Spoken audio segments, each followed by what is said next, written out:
Imagine you are a ruler of a powerful city-state. You face many challenges, enemies, betrayals, and a constantly shifting political landscape. How do you stay in control? How do you ensure your people are loyal and your power remains strong? This book, The Prince, will guide you through the complex world of leadership and strategy.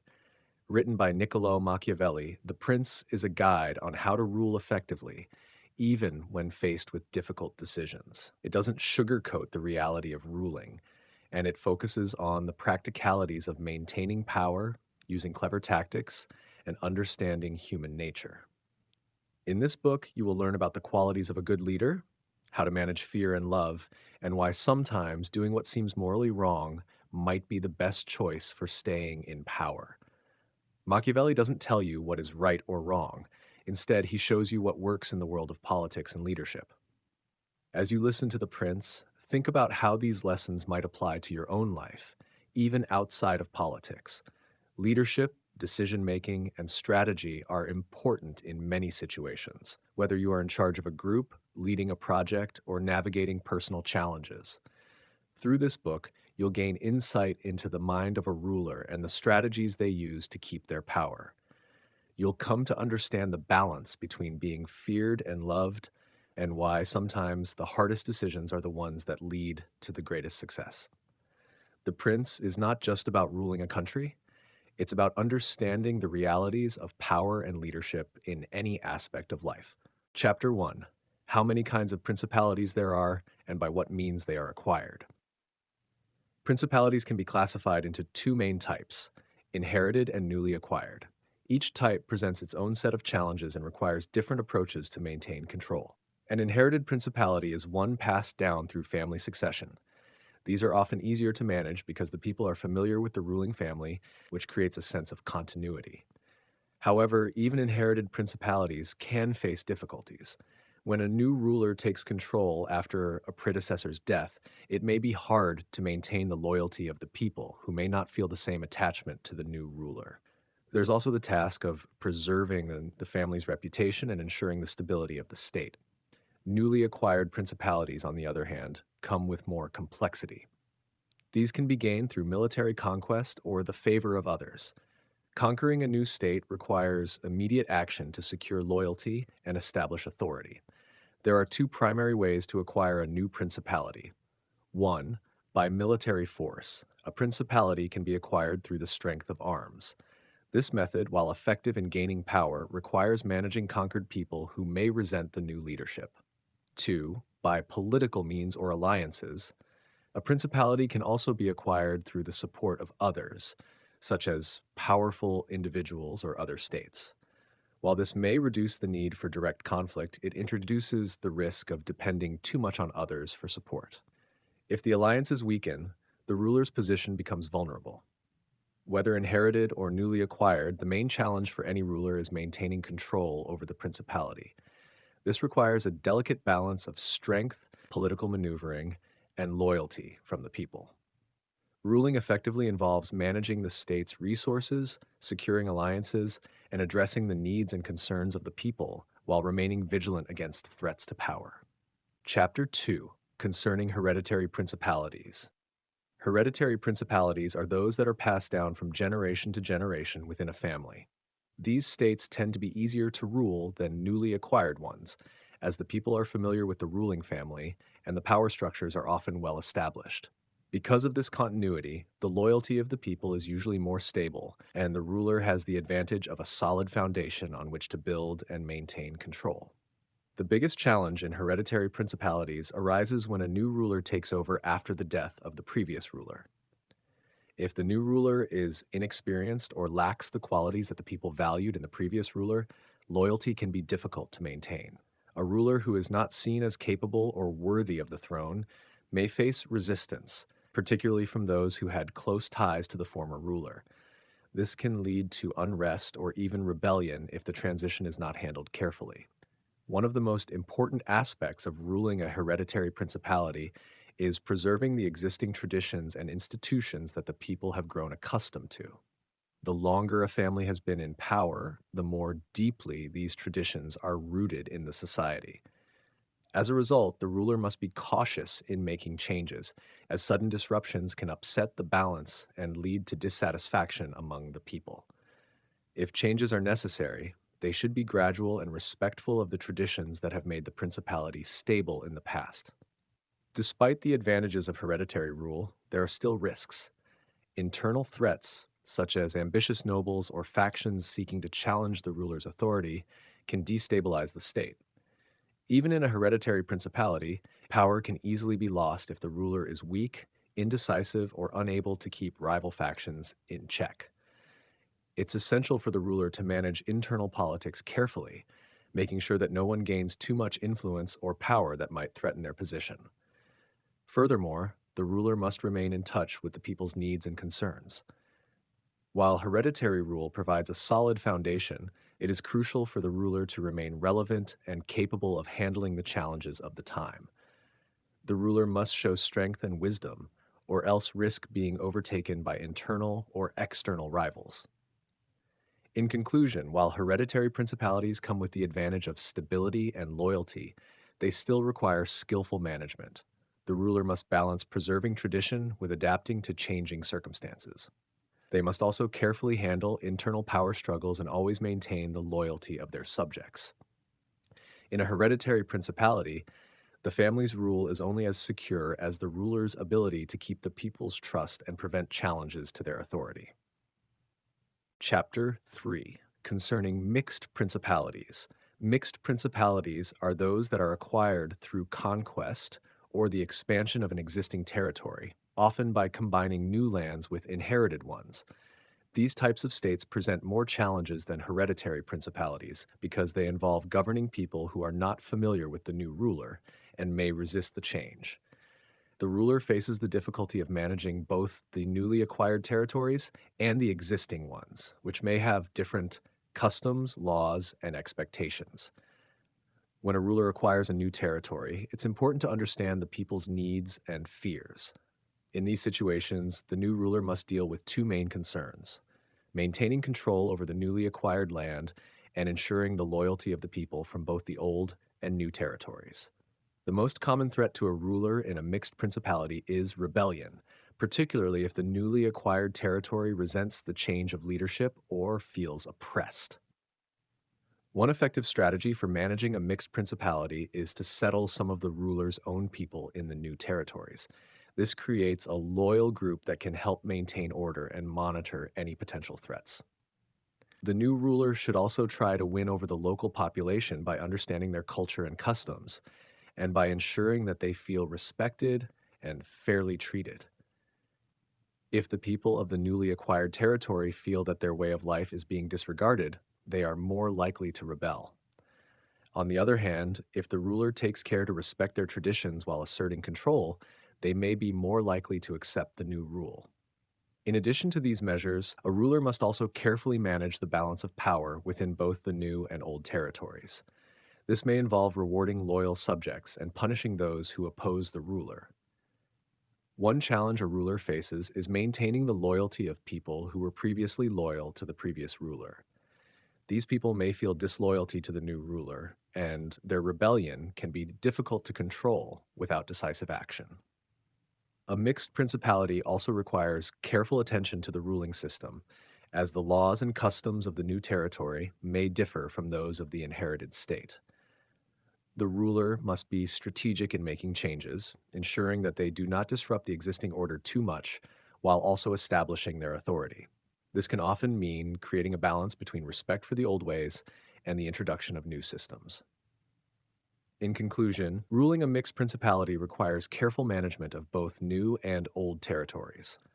The ruler must balance the needs and expectations of the people, prevent rebellion, and ensure loyalty from both the newly acquired subjects and those already under the ruler's control. It's important to make gradual changes, respect local customs, and settle loyal subjects in the new territory to maintain power and stability. By doing so, the ruler can effectively manage the complexities of a mixed principality. Chapter 4: Why the kingdom of Darius, conquered by Alexander, did not rebel against his successors after his death.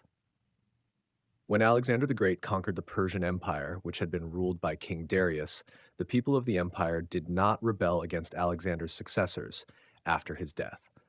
This is an interesting case, as it challenges the common notion that newly conquered territories are always prone to rebellion. The key reason why the Persian Empire did not rebel after Darius's death lies in the way Alexander handled the conquered territory. He was not merely a conqueror who imposed his rule harshly. Instead, he made efforts to integrate the Persian people into his empire. Alexander respected the customs and traditions of the Persians and even adopted some of their practices, such as dressing in their style of clothing and marrying a Persian princess. By doing so, he showed the Persian people that he was not just an invader, but someone who understood and valued their culture. Alexander's successors were able to maintain control over the Persian Empire because they followed his example. After Alexander's death, his generals, who took control of the regions of his empire, continued to rule the Persian territories with a similar approach. They recognized that the loyalty of the Persian people was essential for the stability of the empire. They did not impose harsh measures or try to change everything. Instead, they focused on maintaining the existing systems of governance and respecting the local customs. In addition, the Persian Empire was not unified under one strong ruler, but rather was composed of various provinces and regions that had their own local leaders. When Alexander conquered Persia, he did not try to upset the existing power structures entirely. He allowed the local leaders to maintain their positions as long as they swore allegiance to him.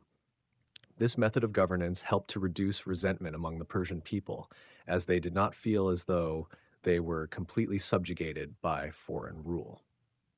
Another factor contributing to the lack of rebellion was the fact that Alexander and his successors were careful in their treatment of the Persian elite.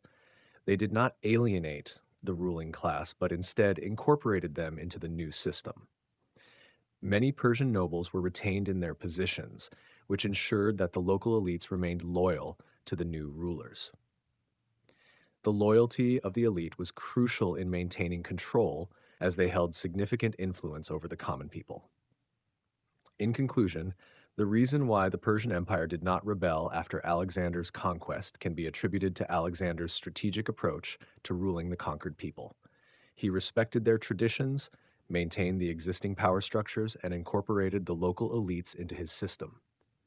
His successors continued this approach, ensuring that the Persian people were not alienated by foreign rule. This example shows that it is not enough to simply conquer a state. It is also necessary to win the loyalty of the people through respect and understanding of their culture. Chapter 5, concerning the way to govern cities or principalities that lived under their own laws before they were annexed. When a city or principality that had its own laws and customs is annexed, the challenge of maintaining control becomes greater. People often feel a strong attachment to their way of life, and the new ruler must govern without causing rebellion. There are three main ways to manage such cities or principalities. 1. Allowing them to keep their own laws. This approach works well if the people are satisfied with their existing system. By letting them continue as they were, the ruler avoids tensions and gains their cooperation, reducing the risk of unrest. The people will feel less oppressed if their traditions are respected. 2. Installing a puppet ruler or local governor. The new ruler can appoint a trusted local leader to govern on their behalf. This leader must maintain order while following the local laws. This allows the new ruler to keep control while giving the people a sense of continuity under their familiar leadership. 3. Changing the laws and institutions. If the ruler believes the existing laws are ineffective or incompatible with the new empire, they may choose to completely overhaul the system. This is a risky approach, as it can lead to rebellion. However, if done carefully, it can create a more unified and loyal state. A ruler must also consider the psychological impact of annexation, ensuring that the people feel their traditions are respected. Managing local elites and competing interests is also crucial for maintaining stability and preventing unrest. By balancing authority and respect for local customs, the ruler can build a stable and loyal state.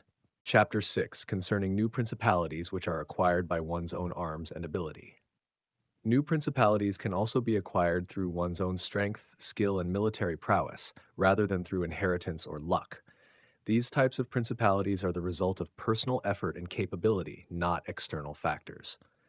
When acquiring a principality through one's own arms and ability, the ruler faces a different set of challenges than those who inherit power or acquire land through fortune. The first key to successfully acquiring a principality through one's own abilities is military strength. A ruler must have the necessary skill to command an army and the ability to win battles. This requires a combination of strategic thinking, effective leadership, and the ability to inspire loyalty among soldiers. A ruler who relies solely on mercenaries or external help is at a disadvantage, as they cannot be sure of the loyalty and reliability of those forces. Once the principality is conquered, the ruler must consolidate their power. This involves securing the support of the local people and preventing rebellion. The ruler should seek to win the loyalty of the people by treating them justly and respecting their traditions. However, the ruler must also be prepared to use force if necessary, as the newly conquered people may resist or attempt to reclaim their autonomy. Another important factor in ruling a principality acquired by one's own arms is the management of internal power dynamics. The ruler must be careful not to alienate important local leaders or elites who could become a threat to their power. At the same time, the ruler should prevent anyone from becoming too powerful or influential, as this could lead to challenges to their authority. The ruler must also be aware of the wider political context. Acquiring a principality through force may make enemies, so the ruler needs to maintain strong alliances and be vigilant against potential threats from other states or powers. Diplomacy and military strength must go hand in hand to ensure the security and stability of the new principality. In summary, acquiring a principality through one's own arms and ability requires military skill, strategic thinking, and strong leadership. Once the principality is conquered, the ruler must focus on securing the loyalty of the people, managing internal politics, and maintaining external alliances to ensure long-term stability. Through strength, ability, and careful governance, the ruler can maintain control over the newly acquired territory. Chapter 7, concerning new principalities which are acquired either by the arms of others or by fortune.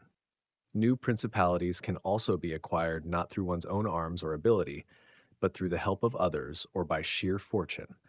This often happens when someone rises to power through the favor of a stronger ruler or through random events, such as inheritance or unexpected opportunity.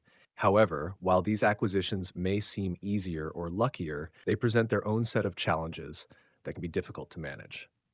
When a principality is acquired by the arms of others, it usually means the ruler owes their power to someone else's military support. This often involves becoming a vassal or ally to a stronger power, and the new ruler's authority is dependent on the goodwill and strength of the person who helped them. This creates a fragile situation because the new ruler lacks the independent power and military strength to protect their position. In these cases, the ruler must navigate their dependence on external forces carefully. If the stronger power that helped them becomes displeased or weakens, the ruler may face rebellion or be overthrown. Additionally, people who are ruled by someone who gained power through others may not respect the ruler as much, seeing them as an outsider or puppet. This can lead to instability, especially if the people feel that the ruler lacks legitimacy or strength. On the other hand, when a principality is acquired by fortune, such as through inheritance, it may seem like a smooth transition of power.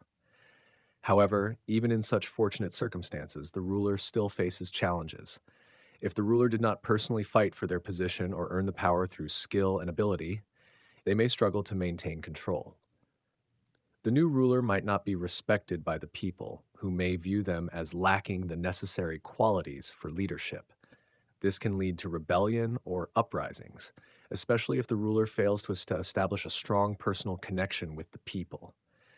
In both cases, whether the principality is acquired through others' arms or by fortune, the ruler must quickly work to secure their position.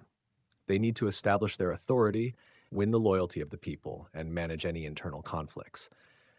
If the ruler does not act quickly and decisively, their position is at risk of being taken away by enemies, both within and outside the principality. In conclusion, while acquiring a principality by others' arms or by fortune may seem advantageous at first, these situations are often unstable. The new ruler must work hard to prove their legitimacy and secure their position, as their power is often dependent on external factors that can easily change. It is crucial for the ruler to build strength, manage relationships carefully, and earn the loyalty of the people to ensure the long-term stability of their rule. Chapter 8, concerning those who have attained a principality by wickedness. Some individuals rise to power through immoral or wicked actions, such as deceit, manipulation, or even violence. This type of principality is often acquired through ruthless methods that harm others to gain personal advantage. Though these rulers may attain power quickly, they face a constant struggle to maintain control due to the negative way they obtained their position. Rulers who gain power through wickedness often face distrust and resentment from the people. Their rise to power may have been seen as unjust, and as a result, the people may not support them. Such rulers have a fragile hold on power, as they are often disliked or feared, and rebellion is a constant threat. To maintain control, these rulers must use fear and cruelty to suppress any opposition. However, this approach comes with risks. While fear may secure immediate obedience, it also breeds hatred. Over time, people may become disillusioned with the ruler's methods and may eventually seek revenge or support a rival. The ruler's power is built on a foundation of instability, as it depends on maintaining a balance of fear rather than genuine loyalty. It is also important to note that rulers who gain power through wickedness may find themselves isolated. They might have few true allies, as most people are loyal to them out of necessity or fear, not genuine affection or respect. This isolation can make the ruler vulnerable to plots and betrayal, as their power is often seen as illegitimate. Nevertheless, some rulers have managed to succeed by using wickedness effectively. They use cruelty strategically, knowing when to apply force and when to act mercifully to avoid rebellion. The key to their success is the ability to strike fear into their enemies while avoiding creating enemies among the general population. In the end, rulers who gain power through wickedness must constantly be on guard. They may be able to achieve short-term success, but their long-term stability is always in question.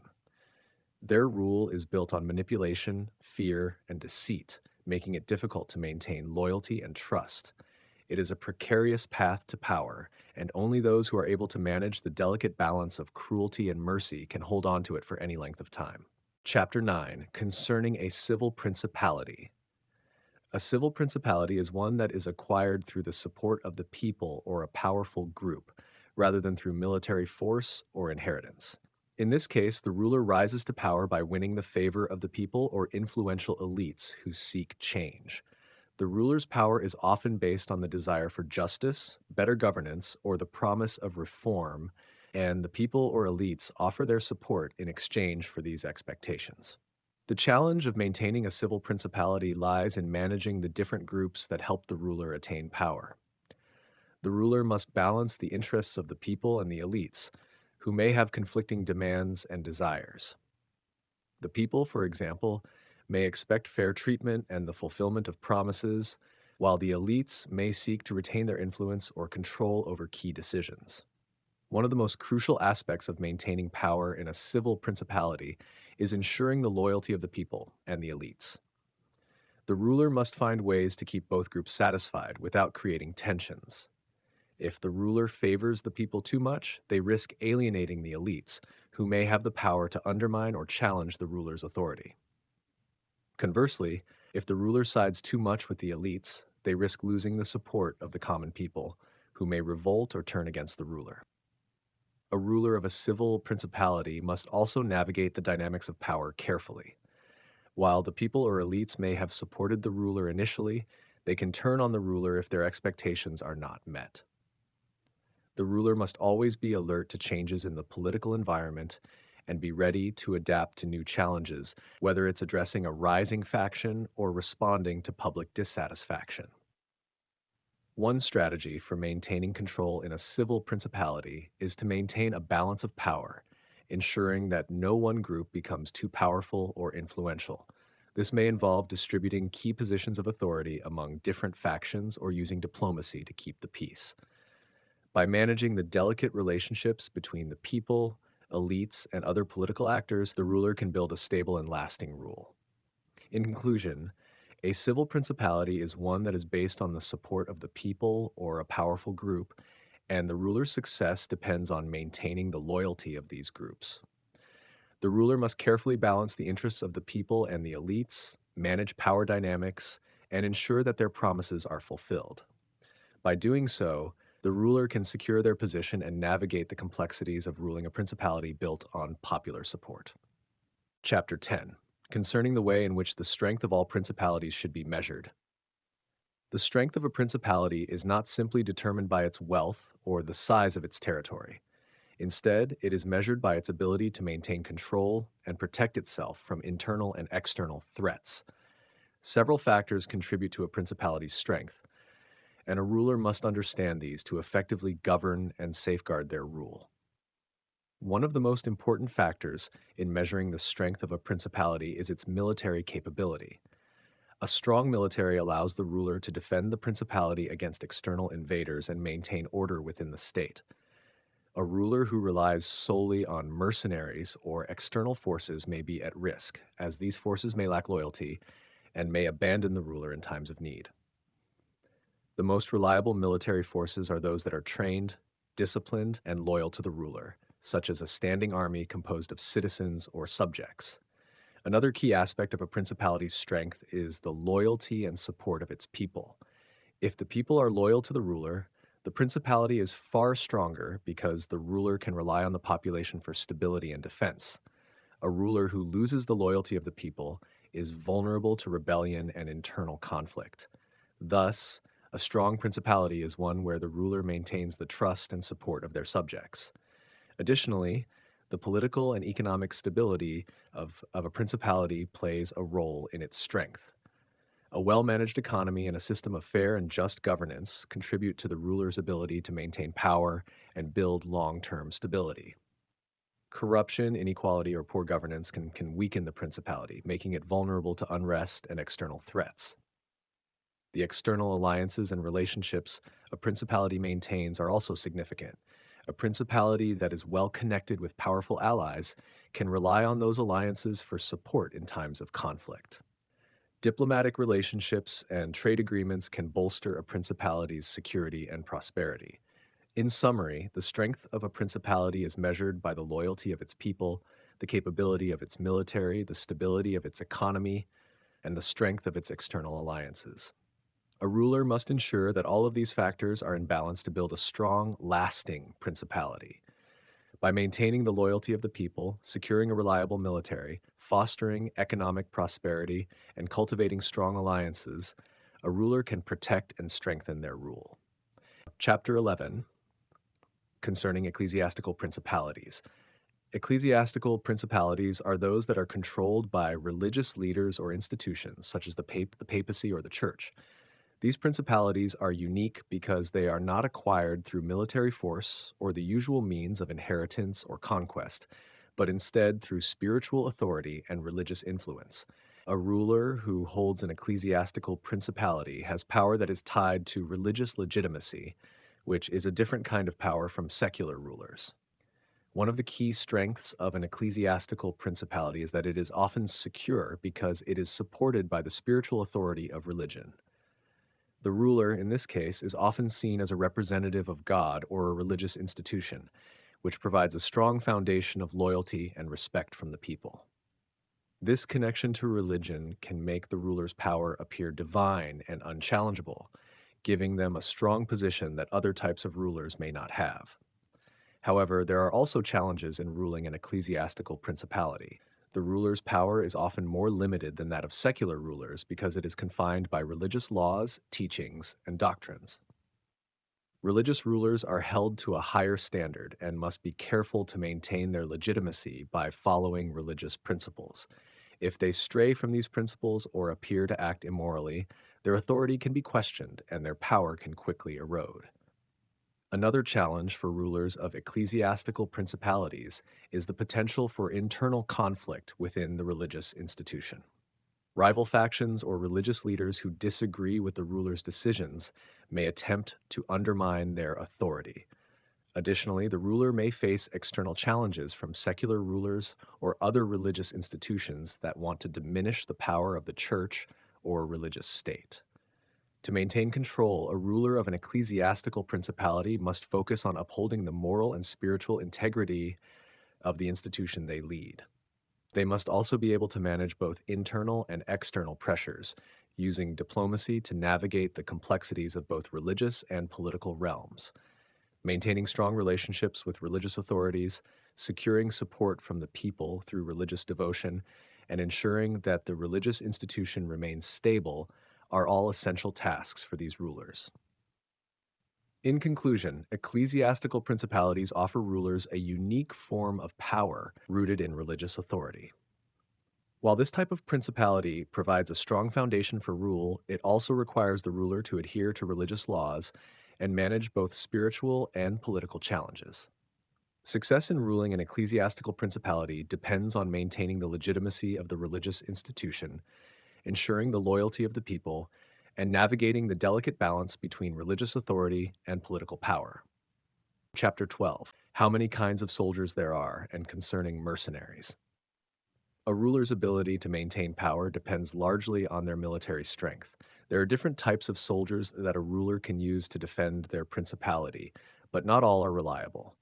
Understanding the advantages and dangers of each type of army is crucial for a ruler who wants to secure their rule and protect their territory. One of the weakest types of soldiers a ruler can rely on is mercenaries, hired soldiers who fight for pay rather than loyalty. Mercenaries are dangerous because they have no real attachment to the ruler or the land they are fighting for. Their loyalty is only to money, which means they can easily betray the ruler if they are offered more by an enemy. Mercenaries are also often undisciplined, unreliable in battle, and unwilling to risk their lives for a cause they do not believe in. If a battle is difficult, they may flee or fight poorly, leaving the ruler vulnerable. History has shown that rulers who depend on mercenaries often face disaster. Mercenary forces have been known to turn against their employers or abandon them in times of crisis. They do not fight with the same determination as soldiers who are defending their own land. Because of this, a ruler who relies on mercenaries puts their principality in great danger. The best and most reliable army a ruler can have is one composed of their own subjects, citizens or native troops who have a personal stake in the defense of the principality.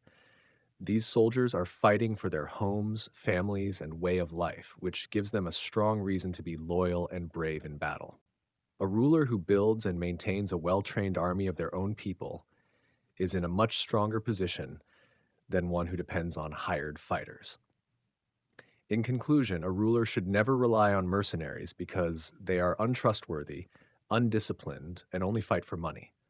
The safest and strongest military force is one made up of the ruler's own people, who will fight with true dedication. A wise ruler ensures that their principality is protected by soldiers who are loyal, well-trained, and motivated to defend their land.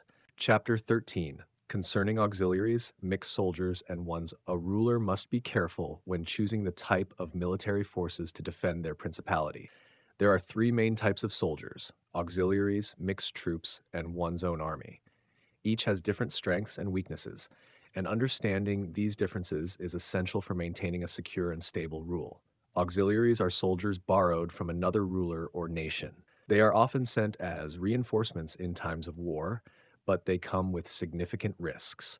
The greatest danger of relying on auxiliaries is that they are not under the direct control of the ruler who hires them. If they win a battle, the ruler is left dependent on them. If they lose, the ruler is defenseless. Auxiliary forces may also have their own interests, and if they are too powerful, they can turn against the ruler who called them for help. History has shown that rulers who rely on auxiliaries often lose their independence, as the foreign soldiers they trusted can become their new masters. Mixed troops are a combination of mercenaries, auxiliaries, and native soldiers. While they might seem like a better option than relying solely on mercenaries or auxiliaries, they still come with risks. Mercenaries are unreliable and fight only for money, while auxiliaries can become a threat if they gain too much power. The only dependable part of a mixed army is the native troops, but if they are outnumbered by foreigners, the ruler remains vulnerable. Mixed troops may offer temporary strength, but they do not provide long-term security. The best and most secure option for a ruler is to have an army made up of one's own people. A native army, trained and loyal, is the strongest defense a ruler can have. These soldiers fight not for money or foreign interests, but for their homes, families, and ruler. They are more disciplined, motivated, and willing to risk their lives to protect what is theirs. A principality with its own strong army is much harder to conquer, and the ruler does not have to depend on outsiders for protection. A ruler who relies on auxiliaries or mercenaries places their power at great risk. Auxiliaries can turn into oppressors, mercenaries are unreliable, and mixed troops offer little long term stability. The wisest course of action is to establish a strong native army, as soldiers who fight for their own land and ruler will always be the most loyal and effective force. True security and strength come from having a well trained and dedicated army of one's own subjects. Chapter 14, that which concerns a prince on the subject of the art of war. A ruler must always be prepared for war because the security of their principality depends on their ability to defend it. War is not just about fighting battles, it is a skill that requires constant study and practice. A ruler who ignores the art of war is putting their power at risk, as they may become weak and vulnerable to enemies. A ruler must focus on building a strong army and training soldiers to be disciplined and ready for battle. This does not only apply in times of war. Military preparedness must continue even in times of peace. A ruler who neglects military training and allows their soldiers to become lazy will struggle to defend their land when danger arises. Many rulers in history have lost their power because they were unprepared for war, while those who were always ready have been able to maintain and expand their rule. A ruler should also study the strategies of great military leaders from the past. Learning from history provides valuable lessons on how to win battles, maintain control, and defend against threats. By understanding the successes and failures of others, a ruler can make better decisions in war and avoid costly mistakes. Weapons and warfare should always be a ruler's primary focus. If a ruler values comfort and avoids military matters, they will lose the respect of their army and subjects. A ruler must show strength, bravery, and a willingness to fight for their principality. Soldiers and citizens will only remain loyal if they see that their ruler is capable of defending them. A principality that is always ready for war is less likely to be attacked. Enemies are more hesitant to invade a well-prepared land than one that is weak and disorganized. A ruler who is skilled in the art of war is respected, feared by enemies, and admired by allies. In contrast, a ruler who ignores military matters is seen as weak and will eventually lose their power. The key to maintaining a strong rule is to always be prepared for conflict. A wise ruler studies war, trains their army, and keeps their weapons ready at all times. By mastering the art of war, a ruler secures their principality, gains respect, and ensures that they remain in power. Chapter 15, concerning things for which men, and especially princes, are praised or blamed. A ruler is constantly judged by their actions. Some traits bring praise, while others bring criticism. Many believe a ruler must always be virtuous and kind to be respected, but in reality, a ruler must balance different qualities to maintain power. It is impossible to have only good traits, and trying to please everyone will only lead to failure. People admire rulers who are generous, merciful, and honest. They dislike those who are cruel, greedy, or deceitful. However, if a ruler tries too hard to be seen as good, they may weaken their authority. A ruler who is too generous will run out of resources. A ruler who is too merciful may let disorder spread. And a ruler who is too honest may be easily deceived by others.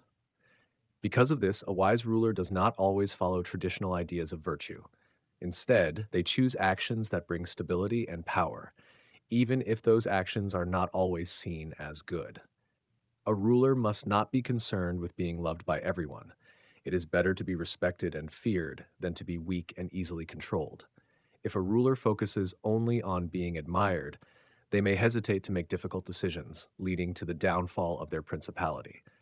A strong ruler does what is necessary to maintain order, even if it means acting in ways that others may criticize. The most important goal for a ruler is to keep their power and protect their state. To do this, they must act wisely, choosing when to be kind and when to be strict. A ruler should aim to be seen as capable and strong, rather than being admired for traits that do not help them rule effectively. The key to success is understanding that praise and blame do not matter as much as maintaining control and ensuring the stability of the principality. Chapter 16 concerning liberality and meanness. A ruler must decide how to handle wealth, especially when it comes to generosity. Many believe that a generous ruler is admired and loved, while a ruler who does not give freely is seen as mean. However, true leadership is not about appearing generous. It is about using resources wisely to maintain power and stability. A ruler who is too generous will quickly run out of money. To continue giving, they must increase taxes or take wealth from their subjects, which leads to resentment. Eventually, the people will see the ruler not as generous, but as oppressive. When a ruler spends too much, they weaken their ability to defend their state and lose the trust of their people. Generosity can bring temporary admiration, but it often leads to long-term problems. On the other hand, a ruler who is careful with money will have enough resources to protect their principality, support the army, and respond to crises. While some may call them mean, they will be able to rule effectively without burdening their subjects with heavy taxes. A ruler should not worry about being labeled as ungenerous because, in the end, financial stability is far more valuable than temporary praise. It is better for a ruler to be feared for being careful with money than to be loved for reckless generosity. If a ruler wastes resources just to appear kind, they will eventually become weak and dependent on others. But if they manage their wealth wisely, they will be respected, powerful, and prepared for any challenges. True strength lies not in giving everything away, but in knowing when and how to use resources for the good of the principality. Chapter 17, concerning cruelty and clemency and whether it is better to be loved than feared. A ruler must decide whether to lead with kindness or with strictness. Many believe that being loved by the people is the best way to rule, while others argue that fear is more effective. In reality, a ruler must not seek to be loved at the expense of their authority. True power comes from maintaining control, and sometimes this means being feared rather than loved. Too much kindness can lead to disorder. When a ruler is overly merciful, people may take advantage of their generosity, and lawlessness will spread. If criminals and troublemakers are not punished, they will grow bolder, making life harder for everyone. A ruler who hesitates to use strict measures when needed will lose control, and the people will eventually suffer more from chaos than they would from firm rule. Cruelty should not be used for its own sake, but a ruler must not be afraid to act with force when necessary. A small act of strictness can prevent much greater suffering in the future. If punishment is applied quickly and fairly, people will learn to respect authority, and stability will be maintained. It is better for a ruler to take decisive action than to appear weak and allow disorder to spread. If a ruler must choose between being loved and being feared, fear is the safer option. Love is unreliable because people's loyalty changes with their circumstances. When times are good, they may show devotion, but when difficulties arise, they may abandon their ruler. Fear, on the other hand, creates a lasting sense of caution and obedience. As long as a ruler is not hated, fear will ensure stability and prevent rebellion. A wise ruler knows how to balance strictness with fairness. They must be strong enough to command respect but avoid unnecessary cruelty. The goal is not to be loved or hated, but to be respected and obeyed. A principality ruled with discipline and authority is far more secure than one ruled with kindness alone. Strength and control are what truly keep a ruler in power. Chapter 18, concerning the way in which princes should keep faith. A ruler must carefully consider when to keep their word and when to break promises. While it may seem that honesty is always the best policy, in the world of power, blind loyalty to one's word can be dangerous. A ruler who always keeps their promises may find themselves restricted by their own words, while others who are more flexible with their truth can gain an upper hand. A ruler must learn to balance both virtue and pragmatism. There are two approaches to ruling, one that relies on laws and fairness, which is the way of humans, and the other that uses force and deception, the way of beasts. A wise ruler understands when to be a lion and when to be a fox. They must know when to be strong, using force to maintain control, and when to be crafty, using deception to outsmart enemies. Relying solely on honesty will often leave a ruler vulnerable, while using cunning when needed can ensure their survival and success. It is important to note that a ruler does not always need to keep their promises, especially if doing so would harm their power or the principality. People are not always truthful, and if others break their word, a ruler is not bound to uphold their own promises. A ruler must be flexible and able to adapt their actions to the circumstances, ensuring that their decisions benefit their state and maintain their control. The appearance of keeping faith is often more important than actually doing so. The public judges a ruler based on their actions and how they are perceived, not on the underlying truth of their decisions. A ruler who presents themselves as honorable, just, and trustworthy will earn the loyalty of their people, even if they sometimes act in ways that are not entirely virtuous. As long as a ruler maintains stability, protects their state, and ensures the prosperity of their people, their actions can be justified, even if they occasionally break a promise to secure their power. Ultimately, a ruler must understand that the primary goal is to maintain their rule and the well being of the principality. Keeping faith is important, but the ability to navigate difficult situations and make strategic choices is what truly ensures power. A ruler must know when to honor their promises and when to act with flexibility, understanding that loyalty is earned through the protection of the state, not through blind adherence to every promise made. A wise ruler is one who understands the balance between moral conduct and practical necessity. Chapter 19, that one should avoid being despised and hated. A ruler must take care to avoid actions that lead to being despised or hated by the people. The stability of their rule depends on the respect and support of the people, and a ruler who is disliked can easily lose their power. While it may not be possible to please everyone, a ruler should make every effort to avoid actions that provoke unnecessary hatred or contempt. There are several ways a ruler can become despised. One of the most dangerous is to be seen as untrustworthy. If the ruler breaks promises or acts dishonestly, people will lose faith in them. Trust is the foundation of loyalty, and without it, the ruler's power will crumble. A ruler who is deceitful will create enemies and distrust, making it difficult to govern effectively. Another way a ruler can be despised is by being excessively cruel or harsh. While a ruler must not be afraid to use force when needed, cruelty that is too extreme or unnecessary can alienate the people. When people fear their ruler rather than respect them, they will eventually rebel or turn against the ruler. Cruelty should only be used when it is necessary to maintain order or defend the principality, but it should never become the ruler's default approach.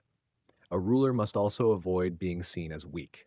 If a ruler is indecisive or unable to take action when needed, they will lose the respect of the people. A ruler who is too lenient or who lets others take advantage of them will be seen as ineffective and will lose their authority. Strength, firmness, and the ability to make difficult decisions are qualities that earn respect and prevent the ruler from being despised. At the same time, a ruler must avoid actions that make them hated. For example, excessive taxation, unfair laws, or making decisions based on personal favoritism can turn the people against a ruler. A ruler who is greedy or self-serving will be despised and their power will quickly fade. It is important for a ruler to make decisions that are seen as fair and just, even if they are not always popular. To maintain power, a ruler must strike a balance between being respected and avoiding actions that lead to hatred. It is better to be feared, but never hated, and to maintain control without becoming tyrannical. A ruler should act decisively and fairly, always considering the consequences of their actions on the people's perception of them. By avoiding behaviors that lead to contempt or fear, a ruler can preserve their authority and ensure their long-lasting rule. Chapter 20. Are fortresses and many other things to which princes resort advantageous or hurtful? Rulers often seek ways to secure their power and protect their state from enemies, and one common approach is the use of fortresses. While fortresses may appear to be useful tools for defense, their value depends on how they are used. A fortress may give a false sense of security and can, in some cases, be more harmful than beneficial. On one hand, fortresses provide physical protection, offering a place of safety during times of war or rebellion. They allow a ruler to retreat and defend themselves against external threats. However, relying too much on fortresses can lead to a dangerous dependency. When a ruler depends on a fortress for security, They risk becoming isolated from the people they govern. The presence of a fortress can create a divide between the ruler and their subjects, as it signals fear and distance. People may view a ruler who hides behind a fortress as weak, untrustworthy, or disconnected from their needs. Furthermore, fortresses can be costly to maintain and may drain valuable resources that could be used for other purposes, such as strengthening the army or improving the economy. A fortress may also provoke enemies, drawing attention to the ruler's fear or paranoia. Instead of deterring attackers, it may make the ruler seem vulnerable and invite more conflict. It is important for a ruler to understand that the true strength of a state does not solely lie in physical defenses like fortresses. The loyalty of the people, the ability to manage resources effectively, and the strength of the military are far more important in maintaining power. A ruler who focuses too much on fortresses may neglect these other critical aspects of governance. In some cases, other measures may be more effective than building fortresses. For example, gaining the trust of allies, forming strong diplomatic ties, or maintaining a well-equipped and loyal army can provide more lasting security. A ruler who cultivates respect, loyalty, and trust among the people will find that they have a more stable foundation for power than one who relies on walls and defenses alone. While fortresses can be useful in certain situations, a wise ruler should not overestimate their importance. They must understand the limitations of physical defenses and focus on the broader aspects of governance that truly secure their position. Rulers who focus solely on fortresses may find themselves trapped by their own fear, isolated from the support they need to maintain control. Chapter 21: How a Prince Should Conduct Himself to Gain Renown. A prince's reputation plays a critical role in maintaining and expanding his power. Gaining renown is essential for a ruler, as it ensures respect from his people, allies, and even enemies. A prince must conduct himself in ways that both showcase his abilities and build an image that others admire. Reputation is not only about personal achievement, but also about creating an impression of strength, wisdom, and virtue. To gain renown, a prince must demonstrate certain qualities such as bravery, wisdom, and decisiveness. However, it's not enough to simply possess these qualities. It is essential for a prince to project them to the outside world. The perception of the prince's actions is just as important, if not more, than the actual deeds themselves. A prince must know when to appear generous, fair, and just, and when to use force without going too far into cruelty. A balance is necessary to ensure that the prince is admired without being feared to the point of hatred. A wise prince understands that actions speak louder than words. For instance, it is important to reward loyalty and punish wrongdoing swiftly to establish a sense of justice. Keeping promises, being respectful to allies, and making decisions that benefit the state all contribute to a positive reputation. However, a prince must avoid appearing weak or indecisive. The image of strength and control is what keeps a ruler respected, and any sign of weakness can quickly lead to a loss of power. In addition to wise leadership, a prince should also seek to accomplish great feats. These can include military victories, wise reforms, or diplomatic successes that increase the strength and standing of the state. Success in any of these areas builds the prince's reputation and increases his renown, while failure or indecision can diminish it. Great deeds are not only crucial to maintain the respect of the people, but they also serve as reminders of the prince's capabilities. A prince's conduct also depends on who he associates with. By surrounding himself with wise advisors, respected military leaders, and powerful allies, a prince enhances his own reputation.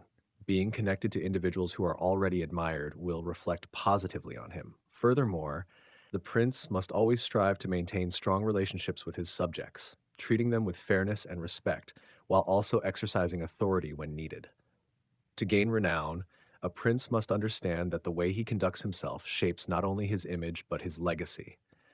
Through consistent actions that reinforce strength, fairness, and wisdom, a prince can build a reputation that secures both admiration and loyalty, ensuring his rule is long-lasting. A ruler who carefully manages his conduct both in public and private will cement his place in history as a respected and powerful leader. Chapter 22: Concerning the Secretaries of Princes. A prince's success is often dependent on the quality of his advisors, and among these, the secretaries play a vital role. These individuals are responsible for managing the prince's affairs, organizing information, and handling correspondence. The ability of secretaries to effectively communicate, organize, and execute the prince's wishes can greatly impact the ruler's ability to govern. A wise prince understands the importance of selecting capable and loyal secretaries. A ruler should choose secretaries based on their intelligence, diligence, and ability to handle delicate matters. A secretary's personal qualities, such as their judgment and discretion, are of utmost importance as their actions directly reflect the prince's decision making. A prince must ensure that his secretaries are trustworthy, as they often have access to confidential matters that could undermine the ruler's authority if mishandled. A secretary's role is not limited to organizing paperwork.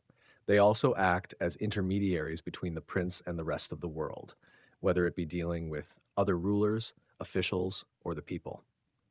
A skilled secretary can shape the perception of the prince through their communication, ensuring that the ruler's message is conveyed clearly and effectively. They can also act as a filter for information, providing the prince with only what is necessary and ensuring that important matters receive the attention they deserve. A prince must also be mindful of the potential dangers that secretaries can pose if they become too powerful or if they lack loyalty. If a secretary becomes too influential, they may manipulate the prince for their own advantage, weakening the ruler's authority. It is essential for a prince to maintain control over his secretaries, regularly monitoring their actions and making sure that they remain loyal to the state. It is also important for a prince to understand that secretaries should be more than mere servants. They should be respected for their abilities and be given opportunities to contribute meaningfully to the governance of the state. A secretary who feels valued and trusted will be more likely to serve the prince with dedication and loyalty. In conclusion, secretaries are a crucial part of a prince's court and governance. The prince must choose them wisely, ensuring that they are capable, trustworthy, and loyal. By carefully selecting and managing secretaries, like a ruler can ensure the smooth functioning of the state and maintain control over the many details of governance that ultimately lead to a successful and stable rule. Chapter 23: How Flatterers Should Be Avoided. Flatterers can be incredibly dangerous to a prince, as they often seek to manipulate and deceive. A ruler must recognize them and avoid falling prey to their false praise. While it might feel good to hear compliments, flatterers do not speak the truth, and their motives are not aligned with the best interests of the prince. They offer praise to gain favor or position themselves for personal benefit, not to provide honest advice. A wise prince knows that it is better to be surrounded by those who tell the truth, even if it is unpleasant, than to be surrounded by sycophants who tell only what the prince wants to hear. Flatterers often disguise their selfishness under the veil of loyalty, but their constant praise clouds the prince's judgment. These individuals may praise the prince's decisions and actions even when they are flawed, causing the ruler to become overly confident or make poor choices. It is crucial for a prince to develop the ability to distinguish between genuine advisors and flatterers. Genuine advisors will offer honest counsel, even if it challenges the prince's beliefs or decisions. They will criticize when necessary, guiding the prince toward better choices. Flatterers, on the other hand, will tell the ruler only what he wants to hear, never offering true advice. A prince should actively seek out truth, even if it means listening to criticism or negative feedback. By encouraging honest dialogue, the prince can create a court where real problems are addressed and solved, rather than ignored or covered up by empty praise. Flatterers can cause a prince to lose touch with reality, and in doing so, they undermine the ruler's ability to govern effectively. To avoid their influence, a prince must be cautious of anyone who offers excessive praise or seems to always agree with the ruler. The prince should create an environment where honesty and integrity are valued, ensuring that flattery is recognized and avoided. Ultimately, a prince must surround himself with those who are loyal and honest, who will offer advice grounded in truth. By steering clear of flatterers and encouraging sincere counsel, the prince can make wiser decisions, avoid being misled, and maintain a strong and effective rule. Chapter 24: Why the princes of Italy have lost their states. The downfall of many Italian princes throughout history can be attributed to a combination of poor decisions, external threats, and a lack of proper strategy. These rulers failed to recognize the changing dynamics of power and neglected the principles that could have ensured their survival. Understanding why these princes lost their states offers valuable lessons for any ruler, particularly when it comes to maintaining control over one's realm. One of the primary reasons Italian princes lost their states was their failure to build strong, loyal armies. Relying too much on mercenaries or foreign troops left them vulnerable. Mercenaries were often more interested in money than loyalty, and when times got tough, they could easily turn against their employers. Foreign armies, though initially useful, were not reliable for long-term defense or governance. As a result, when faced with internal or external threats, these princes had no strong force to defend their territories, leading to their downfall. Another factor was the princes' inability to adapt to changing political circumstances. Many rulers relied on outdated strategies or outdated alliances, failing to recognize when they needed to change their approach. The political landscape of Italy was constantly shifting, and the failure to stay ahead of these changes made many princes vulnerable to attacks and revolts. Moreover, the lack of unity among the Italian states themselves was a significant contributing factor. Italy was fragmented, with various regions governed by different princes, each focused on their own interests. This division weakened the overall strength of the Italian states, making them easy targets for foreign invaders. The princes could not unite against common threats, which ultimately led to their loss of power. Additionally, some rulers were too indecisive or weak to defend their states effectively. They lacked the ruthlessness and strategic thinking required to maintain power. In many cases, these rulers failed to take bold actions when needed, and their lack of firmness led to the erosion of their authority. Lastly, many princes did not build strong relationships with their people. A ruler's legitimacy comes from the support of their subjects, and those who neglected the welfare of their people found themselves facing revolts and opposition. Without the loyalty of the people, it became increasingly difficult for the princes to maintain control. In conclusion, the loss of power by the princes of Italy was the result of several factors: reliance on unreliable armies, failure to adapt to changing political landscapes, internal divisions, weakness in leadership, and a lack of support from the people. Any prince who fails to address these factors is at risk of losing their state, just as many Italian rulers did in the past. Chapter 25: What Fortune Can Affect in Human Affairs and How to Withstand Her. Fortune plays a significant role in the outcomes of human affairs, and a wise ruler must recognize both its power and its unpredictability. While skill, intelligence, and effort are vital, they are often not enough on their own. Fortune can either support or disrupt a ruler's plans, and understanding how to navigate this force is essential for anyone in power. Fortune, in this context, refers to the unpredictable and uncontrollable elements of life.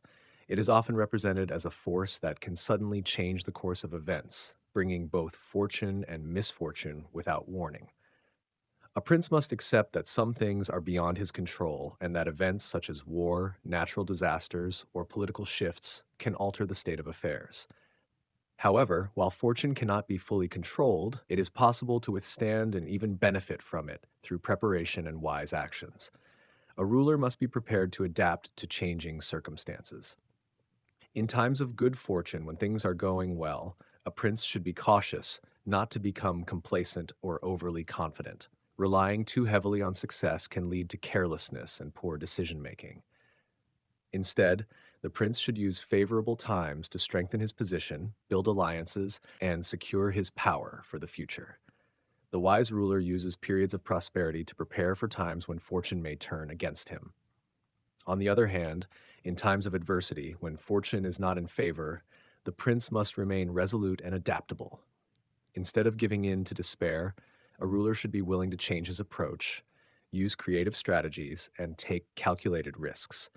Even when fortune seems to have abandoned him, a prince can still retain control by demonstrating resilience and boldness.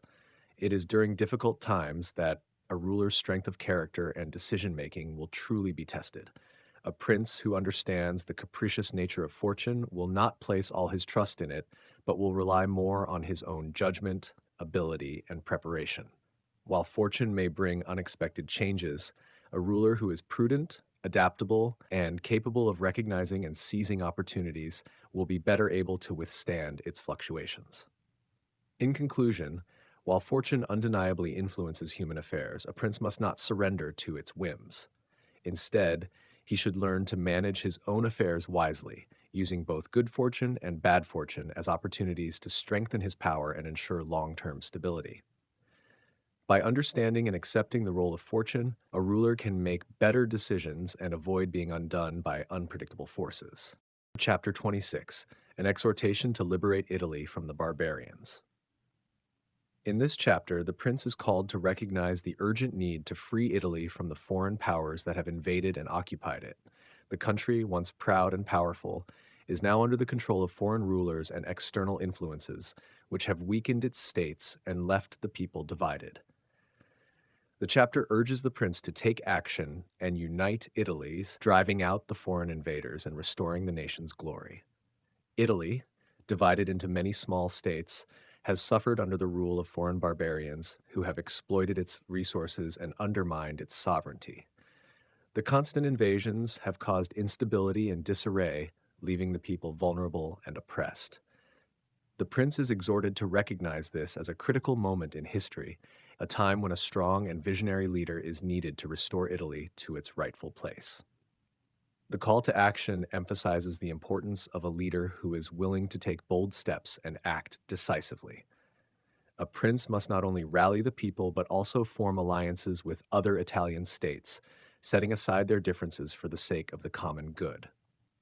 By uniting the states and driving the foreign powers out, the prince can reclaim Italy's freedom and bring back the prosperity and strength that it once had. To achieve this, the prince must be both a military leader and a unifier of the people. He must inspire loyalty and trust, as the support of the people is vital for success. The prince is also encouraged to show courage in the face of adversity and to make use of every available resource, including diplomacy and military strategy, to defeat the foreign invaders. In conclusion, the chapter is an urgent call to action for a prince to rise to the occasion and liberate Italy from the foreign barbarians. It emphasizes the importance of leadership, unity, and determination in reclaiming the nation's independence and restoring its former strength. By seizing the opportunity and leading with vision and courage, the prince can free Italy from foreign domination and secure a lasting legacy. Thank you so much for watching. I really appreciate you taking the time to join me. If you found the video helpful, please like, subscribe, and share it with others. I'd love to hear your thoughts, so feel free to leave a comment.